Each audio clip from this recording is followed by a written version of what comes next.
बांग्लादेश, जब ये एक ही जगह पे तीनों डिवाइड नहीं हुए थे, तीनों मुल्क एक ही मुल्क थी, एक ही मुल्क था, तो इसके ऊपर अंग्रेज़ों की हुकूमत थी। तो ये हम कैसे इनसे आज़ाद हुए? ठीक है, इंडिया में गांधी साहब थे, पाकिस्तान में काज़ी आज़म साहब थे, बांग्लादेश का मैं नहीं जानता कौन था। ठीक है, इस बारे में हम आपको पूछना चाहते हैं कि ये थोड़ा सा बताओ हमें, कैसे ये सारा सिस्टम पाकिस्तान, इंडिया, बांग्लादेश कैसे आज़ाद हुआ, क्यों इनकी गुलामी में थे ये लोग? गुलामी अगर आपको जानना है तो इससे पहले आपको जाना पड़ेगा मौर्य सल्तनत, क्योंकि हिंदुस्तान उस ज़माने में सिर्फ एक छोटा सा टुकड़ा नहीं था जिसमें से पाकिस्तान बना, बांग्लादेश बना। अफगानिस्तान भी हिंदुस्तान का हिस्सा था। आप हिस्ट्री पढ़ेंगे तो आपको मिलेगा, आप देख सकते हैं, हिस्ट्री पढ़ेंगे तो आपको मिलेगा कि अफगानिस्तान भी, पाकिस्तान, बांग्लादेश, आपका वर्मा, भूटान, ये सारे जो है ना एक एशियाई कंट्री में मिलकर ये छोटा सा हिंदुस्तान में थे। सारी चीज़ें हिंदुस्तान में मुगलिया सल्तनत की इब्तिदा जब शुरू हुई तो सबसे पहले हिंदुस्तान में मुगलिया सल्तनत कायम करने के लिए, या मुगलों का पहला जत्था जो आया, जो पहला लश्कर था जिसका सरबराह, जिसकी हुक्मरानी करने वाला बाबर, जो अफगानिस्तान जी, वो हिंदुस्तान है। बाबर नाम था उसका। बाबर। उसके बाद फिर मुगलिया सल्तनत की शुरुआत चलती गई। मैं तफसील नहीं जाऊंगा क्योंकि चूंकि आप बात कर रहे हैं ब्रिटिश हुकूमत की, इसलिए मैं सिर्फ स्टार्ट करूंगा, सिर्फ मुगलिया सल्तनत की थोड़ी सी उस कड़ी को मैं जोड़ूंगा जो ब्रिटिश हुकूमत जब शामिल हुई थी उस टाइम मुगलिया सल्तनत के दौर से, क्योंकि मुगलिया सल्तनत खत्म होने के बाद ही ब्रिटिश हुकूमत काबिज हुई थी इंडिया में। तो मुगलिया सल्तनत जब हिंदुस्तान में आई थी, बाबर से सिलसिला शुरू हुआ, हुमायूं से लेकर अब बहादुर शाह जफर द्वितीय तक, ये मुगलिया सल्तनत के आखिरी हुक्मरान थे, बहादुर शाह जफर। उस टाइम बहुत से सारी जंगें हुई। चूँकि हिंदुस्तान पर ब्रिटिश हुकूमत ईस्ट इंडिया कंपनी के नाम से जब अपना स्थापना की, तो सबसे पहले वो हिंदुस्तान पे हुकूमत करने के लिए नहीं आए थे। उनका मकसद ये नहीं था कि मैं हिंदुस्तान पर हुकूमत करूंगा। ब्रिटिश गवर्नमेंट बिजनेस के पर्पज से आई थी, व्यापार करने के लिए आई थी। चूंकि हिंदुस्तान एक ऐसा जखीरा रखा हुआ था अपने अंदर, वहाँ पर बहुत सारी चीज़ें पाई जाती थी जो दीगर मुल्कों के लिए बहुत ज़रूरी थी। ब्रिटिश हुकूमत बिजनेस के पर्पज से हिंदुस्तान में कदम रखी, क्योंकि उन्होंने देखा यहाँ पे कि हिंदुस्तान का कोई एक मुकम्मल निज़ाम नहीं है जो पूरी इस कंट्री को, इस मुल्क को चला सके। रकबा भी बहुत बड़ा, बहुत ज़्यादा रकबा था, रकबा बहुत ज़्यादा, और छोटे छोटे सरदारे, राजपूत राजाएं, कुछ नवाबों इस तरीके से बटे हुए थे कि वो एक मुकम्मल कानून जो हो कि एक कानून से इस मुल्क को चलाया जा सके, कहीं नहीं था। किसी राजपूत हुकूमत जहाँ थी, जिनके थे, वहाँ उनका निज़ाम कुछ और था। उनके लाख किसी और दूसरे स्टेट में जिनके निज़ाम थे, उनकी निज़ाम की हुकूमत कुछ और थे, उनके कानून कुछ और थे। तो अंग्रेज़ों ने इसका फ़ायदा उठाया। अंग्रेज़ धीरे धीरे व्यापार के पर्पज से आते गए। उन्होंने यहाँ पर ईस्ट इंडिया कंपनी की स्थापना की, एक नींव रखा, जैसे कह सकते हैं कि उन्होंने स्टार्ट किया हुकूमत करने के लिए, क्योंकि उन्होंने देखा कि यहाँ के निज़ामों के पास, यहाँ के राजपूतों के पास, यहाँ के राजाओं के पास, रजवाड़ों के पास अपना एक सिस्टम नहीं है जिससे ये अपने लोगों को पूरी तरीके से काबू कर सके। ईस्ट इंडिया कंपनी, अंग्रेज़ों ने, ब्रिटिश ने यही काम सिलसिला शुरू किया। धीरे वो एक दूसरे को लड़ाते भी गए। एक राजपूत को अपने खेमे में लाना शुरू किए तो दूसरे राजपूत को अपने उसका बागी बनाए। इस तरीके से वो लड़ते भी गए। इस तरीके से लोग फूटते गए।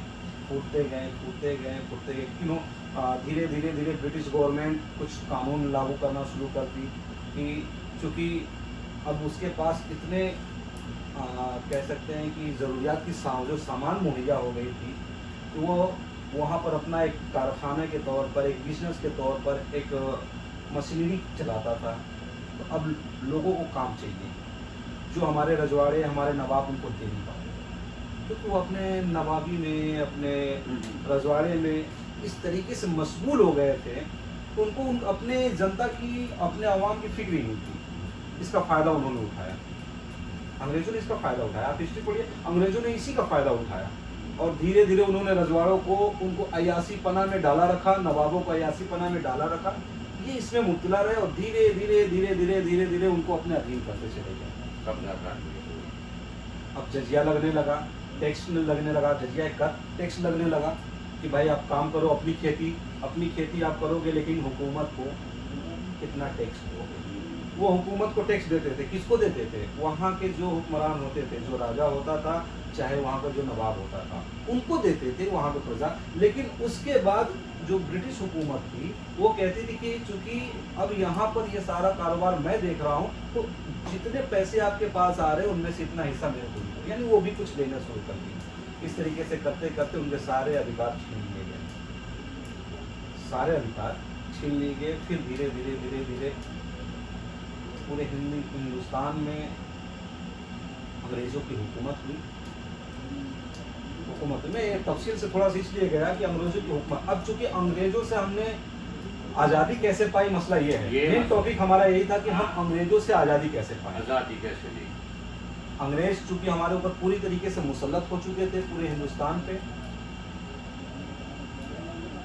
इस इंडिया की हिस्ट्री में कहा जाता है 1857 1857 की पहली क्रांति हुई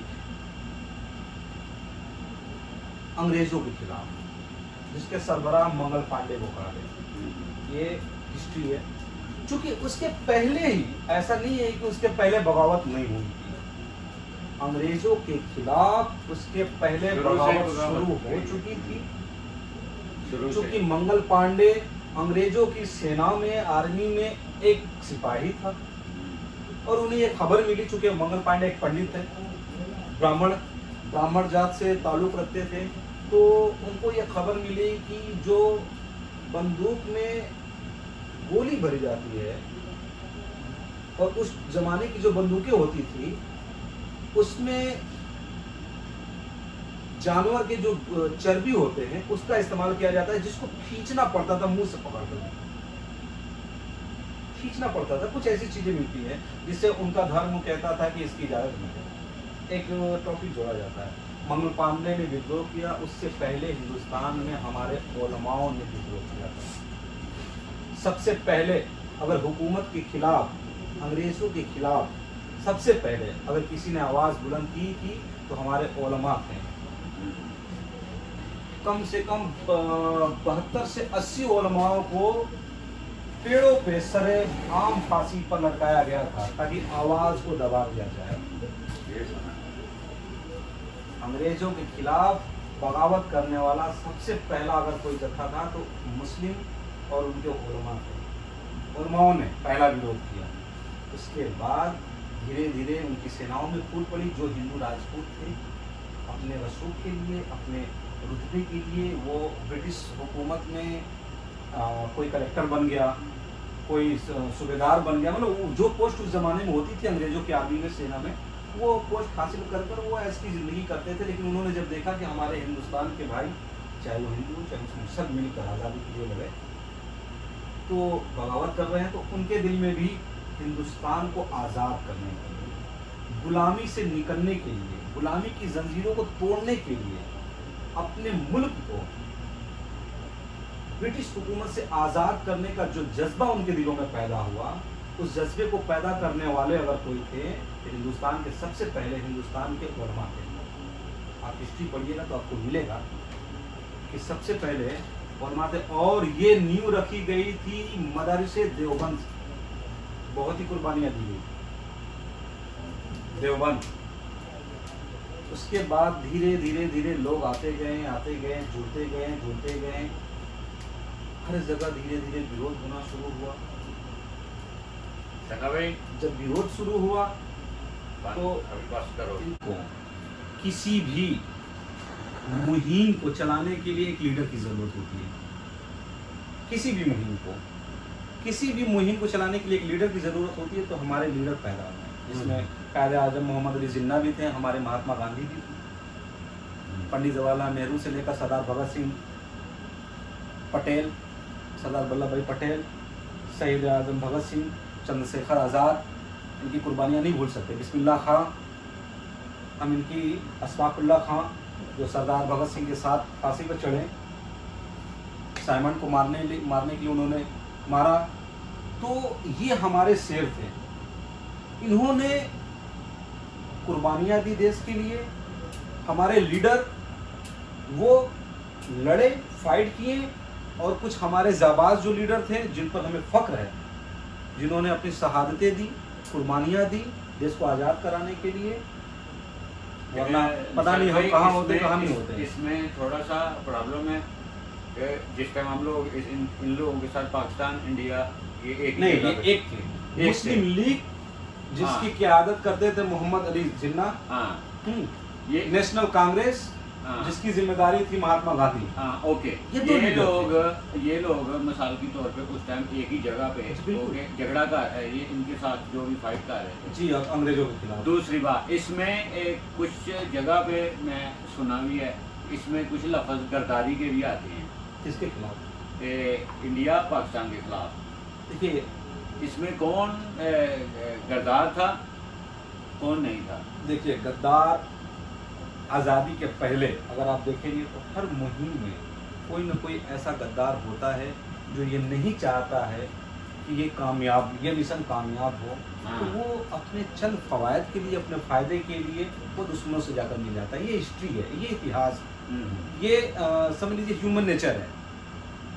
कुछ ऐसे लोग पाए जाते हैं, हर मकसद, हर जो मुहिम होती है ना, उसमें कुछ ना कुछ ऐसे लोग होते हैं, या तो उनकी जो गद्दारी होती है कि जो कभी कभी उनकी सोच हो जाती है कि ये कैसे आगे बढ़ रहे हैं, मेहनत हम कर रहे हैं, इनको सारी तवज्जो इनकी तरफ हो रही है, जद्दोजहद हम लोग भी कर रहे हैं। तो ऐसा नहीं होता है। लीडर एक ही होता है जिसके पीछे लोग चलते हैं। हमारा अमीर, हमारा क़यादत करने वाला कोई एक ही होगा। लड़ने वाले सिपा सालार की सैनिक लाखों होते हैं, हजारों होते हैं, लेकिन उनका सिपा सालार एक ही होता है। लड़ते सैनिक है। अगर सैनिक ना हो, 1 लाख की तादाद अगर सैनिक की है, तो उसका सिपा सालार एक होता है ना, जो उसकी सिपा सालारी करता है आगे बढ़कर। अगर सैनिक पीछे हट जाए, खत्म हो जाए, तो वो अकेले कुछ नहीं कर सकता है, जंग नहीं लड़ सकता अकेले। लेकिन अगर इन 1 लाख सैनिकों का कोई एक सिपा सलार न हो, जिसको एक माले जैसे मोती को अगर धागे में न पिरोया जाए तो बिखर जाएंगे टूटकर। तो इन सैनिकों को एक माले में पिरो कर रखने के लिए उनका एक आमिर तय किया जाता है, सिपा सलार किया जाता है कि ये सेनापति है, सारे सेनाओं के ये जिम्मेदार हैं। इनकी क़यादत में ही सेनाएं आगे बढ़ेगी। सेनाओं का जो भी मसला होगा इन तक आएगा, है ना। तो वो सेनाएं बिखरती नहीं है, क्योंकि अब उसमें कुछ ऐसे भी होते हैं जिनकी सोच हो जाती है कि यार हम इस तरीके से कर रहे हैं, तो वो बगावत करते हैं, गद्दारी करते हैं, जिन्हें गद्दारी कहा जाता है। गद्दारी कहते हैं कुछ अपने फवायद के लिए, हो सकता है उस ज़माने में चंद रुपये के लिए करते हों, चाहे रुतबे के लिए करते हों, कोई करने के लिए। तो हमारे लीडरान अंग्रेज़ों से फाइट किए सन 1947 में पूरी तरीके से, हालांकि 46 में ही है, ब्रिटिश हुकूमत सन 1942 के बाद पूरी तरीके से कमज़ोर पड़ गई और उसने मुशाहिदा कर लिया कि ठीक है हम अपने वतन वापस लौटेंगे। क्योंकि लेकिन वो जानते थे कि इस तरीके से एक मुल्क को छोड़कर जाना उनके लिए खतरा है, पूरी दुनिया के लिए खतरा थी। इसलिए उन लोगों ने पार्टीशन पैदा कर दिया और उनकी नींव रखी अंग्रेज़ों ने कि इनको अगर हम एक कर छोड़ देंगे तो पूरी दुनिया पर ताबीज़ हो जाएंगे। और यकीनन मेरा दिल गवाही देता है कि अगर हिंदुस्तान पाकिस्तान उस ज़माने में नहीं बटा हुआ होता तो ये पूरी दुनिया में सुपर पावर होता। इससे मैं इनकार नहीं कर सकता हूँ। पूरी दुनिया में वो सुपर पावर होता और पूरी कंट्री मैं चैलेंज के साथ कहता हूँ कि पूरी कंट्री की क़यादत करती हिंदुस्तान और पाकिस्तान में। चूँकि हम बटने के कारण अंग्रेज़ों ने एक ऐसी नींव रखी हमारे दरमियान, एक ऐसे बंटवारा का वो हुआ कि हमारे दरमियान सन 1947 से लेकर आज तक इख्तिलाफात चले आ रहे हैं सरजमीन के लिए, चाहे कश्मीर का मसला हो, उनकी वजह सारे वो सारे कोई भी मसले हो। इस तरीके से हमारे जो सियासतगर्द आते गए, बाद के नेताओं की मैं बात कर रहा हूँ, उस समय के नेताओं की बात नहीं कर रहा हूँ, मैं बाद के नेताओं की बात कर रहा हूँ। उन्होंने इस मसले को हल करने की कोशिश नहीं की। हम एक अच्छे पड़ोसी बनकर रह सकते थे अगर चाहते तो हमारे नेताएं, लेकिन वो अपनी पॉलिटिक्स, अपनी मतलब राजनीति के चक्कर में हमें सिर्फ इस्तेमाल करते हैं। इट्स ट्रू है, ये सत्य है, वो हमें इस्तेमाल करते हैं। क्या पाकिस्तान की आवाम चाहती है कि हिंदुस्तान की आवाम से जंग हो? यही मैं सवाल करने वाला था अभी। क्या हिंदुस्तान की आवाम चाहती है कि पाकिस्तान की आवाम से जंग हो? नहीं चाहती। आप किसी से पूछ लीजिए, वो अमन चाहती है। हर मुल्क, दोनों मुल्क अमन चाहती है, लेकिन हमारे लीडरान और दोनों मुल्क में कुछ ऐसे गद्दार भी हैं जो ये नहीं चाहते हैं कि ये दोनों मुल्क अमन और शांति के साथ रहे, क्योंकि वो जानते हैं कि जिस दिन ये दोनों मुल्क अमन और शांति के साथ एक साथ मुआहदा कर लेंगे, एक साथ रहना शुरू कर देंगे, इनके सारे मसले हल हो जाएंगे, ये मुल्क फिर से पूरी दुनिया में सुपर पावर बनने की तरफ हो जाएगी। कैसे?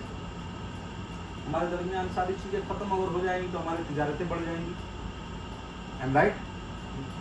हमारी तिजारतें जब बढ़ेंगी तो बिजनेस बढ़ेंगे, व्यापार जब बढ़ेंगे तो फिर बेरोजगारी खत्म होगी, बेरोजगारी खत्म होगी तो रोजगार पैदा होंगे, रोजगार जब पैदा होंगे तो हम आगे बढ़ेंगे, डेवलप करेंगे। हमारी कंट्रियाँ, हमारे स्टेट, हमारी कंट्री भी डेवलप करेंगी तो हमारी स्टेट भी डेवलप करेंगे, तो डेवलप करेंगे तो वहाँ के लोग भी डेवलप करेंगे, तो हम आगे बढ़ेंगे। क्योंकि कुछ लोग नहीं चाहते हैं, इसमें कुछ दीगर कंट्रियाँ भी हैं जो ये नहीं चाहती कि दोनों मुल्क में आपस में मुशाहिदा हो, आपस में मिलाप हो, क्योंकि आवाम कभी नहीं चाहती है कि एक दूसरे से जंग करें। हम चाहते हैं हमेशा है कि हम मोहब्बत के साथ रहें, सब के साथ रहें। सही बात। हम हमेशा चाहते हैं। अंग्रेज़ों ने जो बीज बोकर चली गई थी, कुछ अंग्रेज़ों के गुलाम आज के दौर में भी कह सकते हैं उनको कि, या उनकी नस्लें कह सकते हैं, जो हैं वो नहीं चाहती हैं हिंदुस्तान पाकिस्तान। अगर हिंदुस्तान पाकिस्तान नहीं बंटवा तो एक बड़ा सा रकबा है, ऐसा नहीं, मैं नहीं कह रहा हूँ ठीक है छोटा रकबा है, बहुत बड़ा रकबा होता है ज़मीन का, बहुत बड़ा, तो उस हिसाब से तादाद भी हमारी होती उतनी, उस हिसाब से हमारी जनरेशन भी आगे बढ़ रही है, तो उस हिसाब से हमारे क्या नहीं है हिंदुस्तान और पाकिस्तान की सरजमीन पर, क्या नहीं है, कौन सी ऐसी चीज़ नहीं है जो वहाँ नहीं पाई जाती है? हर चीज़ पाई जाती है। सदाबहार मौसमें होती हैं हमारे यहाँ, हर मौसम के हिसाब से गल्ले पैदा होते हैं हमारे यहाँ। टेक्नोलॉजी के मामले में अल्हम्दुलिल्लाह इतने भी हम लोग कमज़ोर नहीं हैं, क्योंकि हम बटे इसलिए हम कमज़ोर हैं। अगर हम नहीं बढ़ते तो हम उस पर फोकस नहीं करते हैं, हमारा ध्यान ही नहीं होता कि हमारा पड़ोसी मुल्क हमारे खिलाफ क्या साजिशें रच रहा है। हम बेफिक्र होते हैं, हम कदम से कदम मिलाकर आगे बढ़ने की कोशिश करते हैं, हम उस पर बेफिक्र होते हैं, हम सोचते ही नहीं कि पड़ोसी मुल्क में क्या हो रहा है। पाकिस्तान ये नहीं सोचता कि इंडिया की सरजमी से हमारे खिलाफ क्या साजिशें रच रही हैं, खुफिया जासूस लगाओ, तो ये करो, वो पता करो। और हिंदुस्तान ये नहीं सोचता कि वहाँ से वो कर रहे हैं, दहशतगर्द भेजेंगे, ये करेंगे, वो करेंगे। फिर बेफिक्र होते हैं। जब बेफिक्र होती दोनों कंट्रियाँ तो वो क्या करती, अपनी कमज़ोरियों को ख़त्म करने की कोशिश करती। जैसे आज हम सबसे पीछे कहाँ जा रहे हैं? एजुकेशन, मेडिकल, टेक्नोलॉजी, ये तीन चीज़ें दुनिया में हमें सबसे आगे ले जा सकती है। अमेरिका, चाइना, जापान क्यों आगे है? क्या इनके पास बहुत ज़्यादा माले गनीमत है? क्या इनके पास बहुत ज़्यादा लोग हैं, बहुत ज़्यादा ज़मीनें हैं? नहीं है, इनके पास टेक्नोलॉजी है। इनके पास टेक्नोलॉजी है, इनके आगे पीछे कोई ऐसी सरजमीन नहीं है जिससे हमेशा जंग में फंसे हुए हों, लड़े हों, कोई ऐसा इनका मुल्क नहीं है जिससे हमेशा इनका झगड़ा चल रहा हो। सन 47 से लेकर आज तक 70 साल तकरीबन मान लीजिए, लंग सब में राउंड फिगर, हम लड़ ही रहे हैं। 70 साल एक मायने रखता है हमें आगे बढ़ने के लिए। हमने अपने बहुत से सरमाए इन पे खर्च किए, वो सारी चीज़ें होता है तो बहुत सारी चीज़ें होती हैं। तो हम तो यही दुआ करेंगे अल्हम्दुलिल्लाह अल्लाह पाक से कि अल्लाह पाक हम दोनों सरजमीन को एक करने की कोशिश करे, वहाँ के लोगों के दिलों में मोहब्बत पैदा करे, हमारे हुक्मरान को अक्ल और शऊर अता करे, ताकि हमारी आवाम जो सोचती है मुल्कों की, चाहे वो पाकिस्तान की आवाम हो, चाहे हिंदुस्तान की आवाम हो, अमन और चैन चाहती है, तो हमारे हुक्मरानों के दिल में अल्लाह पाक वो चीज़ डाल दे ताकि वो इस फितने से बचाए रखे। हम यही दुआ करेंगे। आमीन। अस्तगफिरुल्लाह।